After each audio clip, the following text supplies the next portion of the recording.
What happens when two of music's biggest stars, who've been friends for years, sit down for what should be a fun interview? But instead it turns into one of the most uncomfortable moments in daytime television. Blake Shelton walked off Kelly Clarkson's show, and what led to that moment is something nobody saw coming. The tension started building from the very first question, and by the end, you could see the frustration on both their faces. Before we get into exactly what was said that made Blake stand up and leave, make sure you hit that subscribe button and drop a comment below telling us whose side you're on in this whole situation. The audience was packed that afternoon, excited to see Blake Shelton walk onto the stage. Kelly stood up from her desk with that signature smile, arms open wide as Blake made his entrance. The crowd erupted in applause, and for a moment, everything seemed perfectly normal. They hugged, exchanged pleasantries, and Blake settled into the guest chair with his usual relaxed demeanor. "Blake Shelton, everybody," Kelly announced, gesturing toward him as the applause continued. "It's so good to have you here. It's been way too long." "Yeah, it has," Blake replied, adjusting his position in the chair. "Thanks for having me, Kelly." Of course," she said, leaning forward slightly. "So, I want to dive right in because there's been a lot of talk lately about your music, your career choices, and I think people are really curious about the direction you're heading." Blake's smile remained, but there was a slight shift in his expression, something almost imperceptible. "Well, you know me, Kelly. I just do what feels right." "Right, but that's the thing," Kelly continued, her tone still light, but with an edge of curiosity. "A lot of people have noticed that you've kind of stepped back from certain things. You left The Voice, you've been selective about your appearances, and some are wondering if you're taking a step back from music altogether." Blake chuckled, but it wasn't his usual warm laugh. "I wouldn't say stepping back. I'd say being more intentional about what I do. There's a difference." Sure, Kelly nodded. "But intentional can also mean distancing yourself, right? I mean, we've known each other for years. Blake, we've been through The Voice together. We've celebrated wins, and I just feel like lately, you've been, different." The audience sensed the shift. What started as a friendly conversation was beginning to feel more like an interrogation. Blake's jaw tightened slightly, and he leaned back in his chair. "Different how?" he asked, his voice calm, but with a hint of defensiveness. Kelly paused, choosing her words carefully. "I think what I'm trying to say is that it feels like you're not as present as you used to be. And I don't mean physically, I mean in the industry, with your fans, with the people who've supported you for all these years." "Kelly, I'm right here," Blake said, gesturing to himself. "I'm doing interviews, I'm making music, I'm living my life. Just because I'm not doing it the way everyone expects doesn't mean I'm not present." "Okay, but let's talk about that." Kelly pressed on. "You say you're making music, but your last album didn't perform the way your previous ones did. And I'm not saying that to be harsh, I'm just stating facts. Your fans are wondering what's going on. They're wondering if your heart is still in it." Blake's expression hardened. "My heart has always been in it. Just because one album doesn't hit the numbers people expect doesn't mean I've lost my passion." "That's not fair, Kelly. I'm not saying you've lost your passion," Kelly clarified, though her tone remained pointed. "I'm saying that maybe you've lost your connection. And I think that's something worth talking about, because your fans deserve to know where you stand." "My fans know where I stand," Blake shot back, his voice rising slightly. "I don't owe anyone an explanation for how I choose to live my life or make my music. I've been in this industry long enough to know that you can't please everyone all the time." Kelly leaned back in her chair, crossing her arms. "But isn't that part of the job, Blake? Connecting with people, staying relevant, showing up when it matters." "Staying relevant," Blake repeated, his tone sharp. "Is that what this is about? You think I'm becoming irrelevant?" "I didn't say that," Kelly said quickly, though the damage was done. "I'm just asking questions that I think a lot of people are wondering about, right? But the way you're asking makes it sound like you've already made up your mind about me," Blake countered. "You're sitting here questioning my commitment, my connection, my relevance, like I haven't been doing this for over 2 decades. The audience was silent now, the tension palpable. Kelly shifted in her seat, clearly not expecting the conversation to take this turn. "Blake, I'm not attacking you," she said, her voice softer now. "I'm your friend. I care about you, and I care about your career. I just think that if you're going through something, if there's a reason you've pulled back, people would understand if you were honest about it." Blake stared at her for a long moment, his expression unreadable. You know what, Kelly? Maybe the problem isn't that I'm not being honest. Maybe the problem is that everyone expects me to share every single aspect of my life, every decision I make, every thought I have. And when I don't, suddenly I'm distant, I'm different, I'm not connected. That's not what I'm saying, Kelly insisted. Then what are you saying? Blake asked, his voice steady but firm. Because from where I'm sitting, it feels like you brought me here to put me on the spot, to make me justify myself. And I'm not going to do that. Kelly took a breath, clearly trying to regain control of the conversation. Blake, I brought you here because I thought we could have a real conversation, not some surface-level interview where we talk about your favorite color and what you had for breakfast. I thought we were close enough that we could be honest with each other. Honest is one thing, Blake said, but this feels more like you're trying to prove a point, and I don't appreciate it. The room was thick with discomfort. Even the cameras seemed to zoom in closer, capturing every flicker of emotion on both their faces. Okay, let's take a step back, Kelly suggested, her tone conciliatory. I don't want this to turn into an argument. That's not what this is about. Then what is it about, Kelly? Blake asked, spreading his hands. Because you've been coming at me pretty hard since I sat down, and I'm trying to figure out what I did to deserve this. You didn't do anything, Kelly said. I just think that when you care about someone, you call them out when you see them pulling away. And I've seen you pulling away, Blake. We all have. Blake shook his head slowly. That's your perception. That's not my reality. Then help me understand your reality, Kelly urged. Because right now, all anyone sees is someone who used to be everywhere, who used to be the life of the party, the guy everyone wanted to work with. And now, you're just not. I'm not. What? Blake asked, his voice low. Not entertaining enough for you? Not desperate enough to stay in the spotlight? Not willing to play the game the way you think I should? Kelly's eyes widened. That's not fair, Blake. You know that's not what I meant. Do I? Blake challenged. Because it sure sounds like you're disappointed in me for making choices that don't fit your idea of what my career should look like. The silence that followed was deafening. Kelly opened her mouth to respond, but Blake stood up abruptly, cutting her off. You know what? I think we're done here, Blake said, his hands gripping the armrests as he pushed himself out of the chair. The audience gasped collectively, a ripple of shock spreading through the studio. Blake, wait, Kelly said, standing up as well, her hand reaching out instinctively. Come on, don't do this. Sit back down. Let's talk this through. Talk what through, Kelly? Blake said, his voice carrying across the studio. You've made it pretty clear what you think of me and where I'm at in my career. I don't need to sit here and be lectured about how I'm not living up to your expectations. Kelly's face flushed, and you could see her struggling to maintain her composure in front of the live audience. That's not what this is. You're twisting my words. Am I? Blake asked, turning to face her fully. Because from the moment I sat down, you've been questioning everything. My choices, my commitment, my connection to my fans. You didn't bring me here for an interview. You brought me here to make a point. The point I'm trying to make, Kelly said, her voice rising to match his, is that people care about you, Blake. I care about you. And when someone you care about starts pulling away, you don't just sit there and pretend everything's fine. You say something, but that's the thing, Blake fired back. You're assuming I'm pulling away? You're assuming something's wrong. Did it ever occur to you that maybe I'm just fine? That maybe I'm happier than I've been in years because I'm finally doing things on my own terms? Kelly crossed her arms, her expression a mixture of frustration and concern. If you're so happy, then why does it feel like you're running away from everything you've built? The Voice was a huge part of your life for years, and you just left.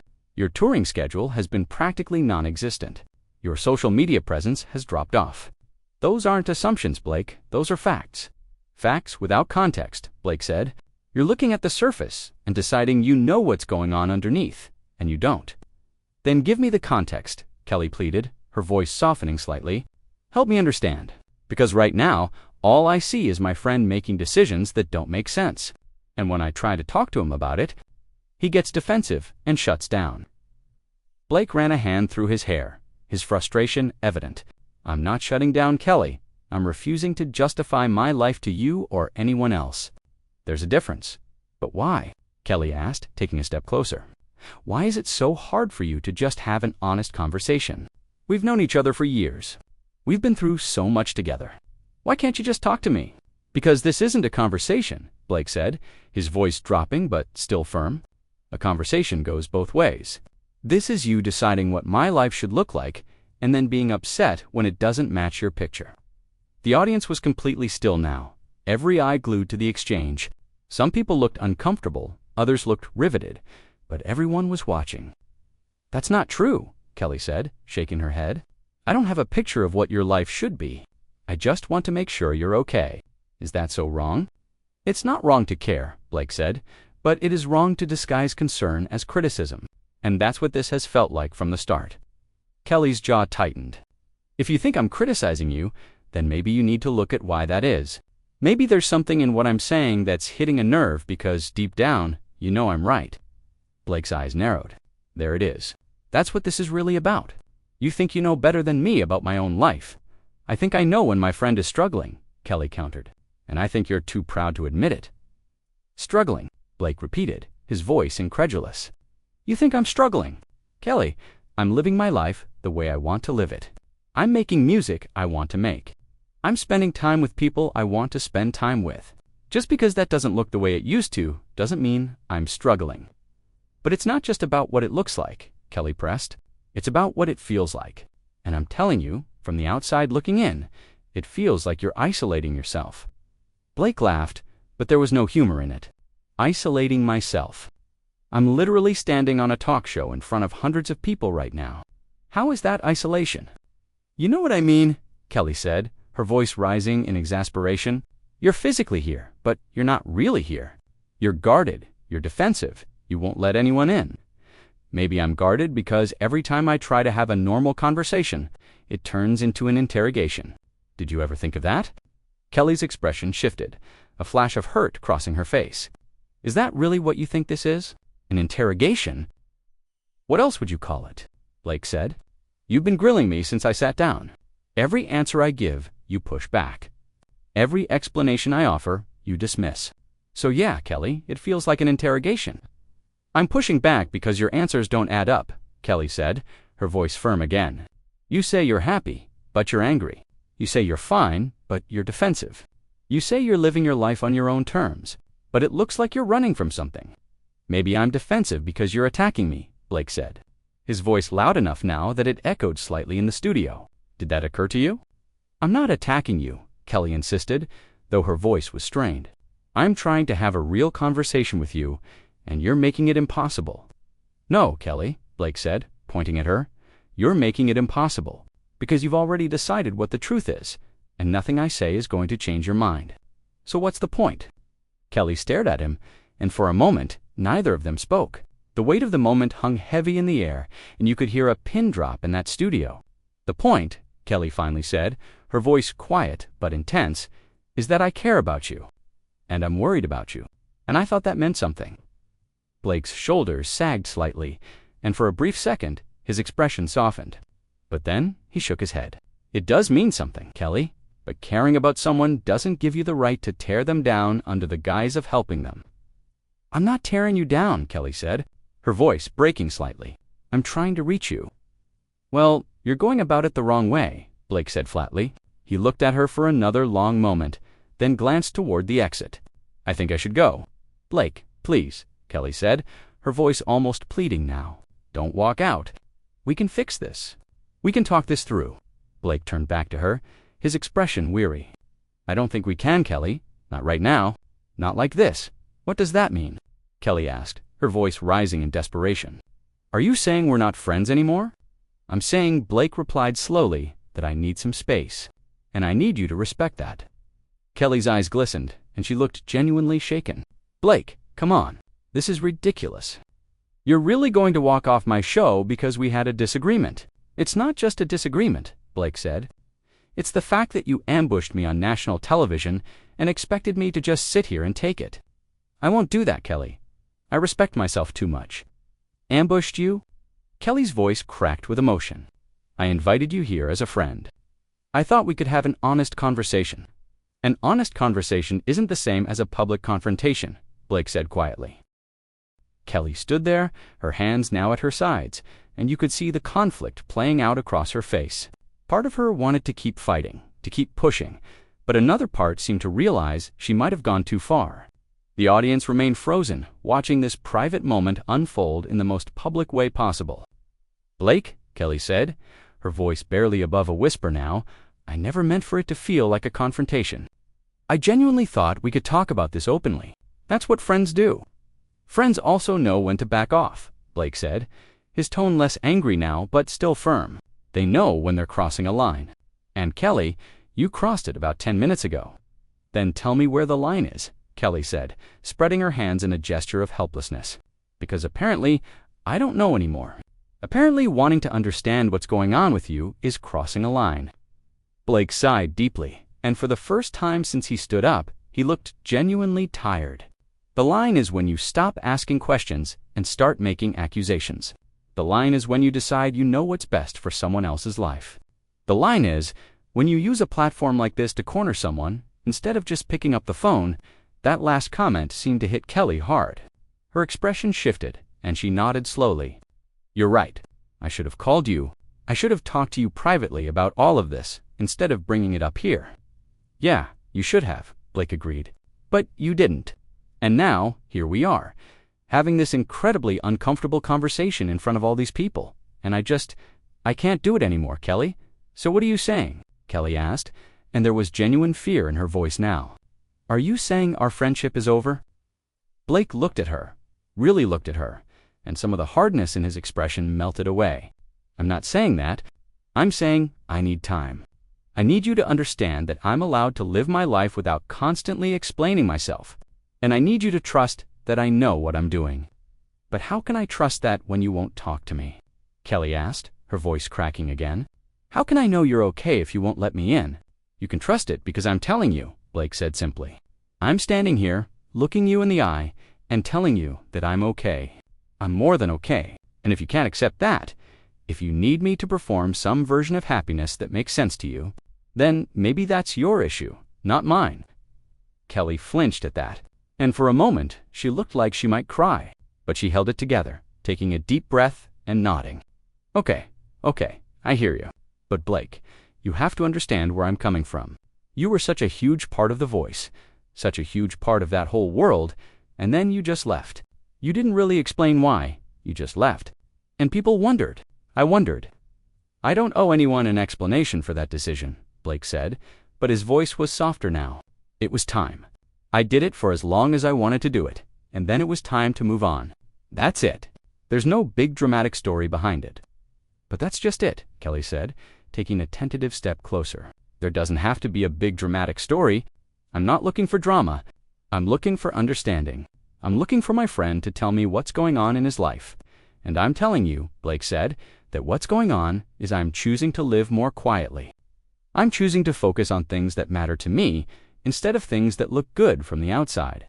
I'm choosing quality over quantity. And I'm sorry if that's disappointing to you or confusing to you, but it's my choice to make. Kelly nodded slowly, absorbing his words. It's not disappointing. It's different. And I guess I didn't handle that difference very well. No, you didn't, Blake agreed bluntly. You handled it by questioning everything I've done and making me feel like I have to defend choices that I'm completely comfortable with. I'm sorry, Kelly said, and this time it sounded genuine. I really am. I didn't mean to make you feel that way. I was just worried. I know you were worried, Blake said, and his voice finally held a note of warmth. And I appreciate that you care. I do. But Kelly, you have to let me live my life. You have to trust that I'm capable of making decisions that are right for me, even if they don't make sense to you. I do trust you, Kelly said quickly. I guess I got so caught up in my own concerns that I forgot to actually listen to what you were saying. Yeah, you did, Blake said, and that's why I need to leave. Because this conversation has been exhausting, and I don't think either of us is in a place to really hear each other right now. Kelly bit her lip, clearly struggling with the idea of him leaving. Can I ask you one more thing? And I promise, after this, I'll drop it. Blake hesitated, then nodded. One more thing? Are you happy? Kelly asked, her voice soft and sincere. Really? Truly happy? Because if you are, then I'll accept that and I'll stop worrying. But I need to hear it from you, straight up, no deflection. Blake looked at her for a long moment, and you could see him considering his answer carefully. Finally, he spoke. Yeah, Kelly, I'm happy. I'm happier than I've been in a long time, and a big part of that happiness comes from the fact that I'm not constantly trying to meet everyone else's expectations anymore. I'm just being me, doing what feels right, and that's enough." Kelly's eyes filled with tears, but she smiled through them. Okay, that's all I needed to hear. Thank you for telling me that." "You're welcome," Blake said. "But I'm still leaving." Kelly laughed, a broken, watery sound. "I know, I don't blame you. This got way more intense than I ever intended." "Yeah, it did," Blake agreed. He glanced toward the exit again, then back at Kelly. "Look, I don't want this to ruin our friendship, but I do need some space. Can you give me that?" "Of course," Kelly said immediately. "Take all the time you need. And Blake, I really am sorry. I never should have put you on the spot like this." "No, you shouldn't have," Blake said. "But I appreciate you saying that."